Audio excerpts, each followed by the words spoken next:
ইন্দোনেশিয়ার পর্যটন দ্বীপ বালিতে ফেরি ডুবে অন্তত 4 জনের মৃত্যু হয়েছে। নিখোঁজ রয়েছে বেশ কয়েকজন।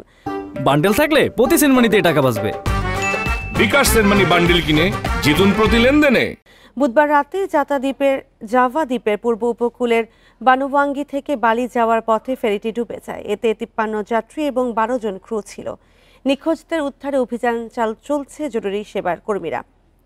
ডুবে যাওয়ার কিছুক্ষণ আগে ফেরির ইঞ্জিন ত্রুটি দেখা দিয়েছিল বলে জানিয়েছে অপারেটররা। দুর্ঘটনার প্রকৃত কারণ অনুসন্ধানে তদন্ত চলছে।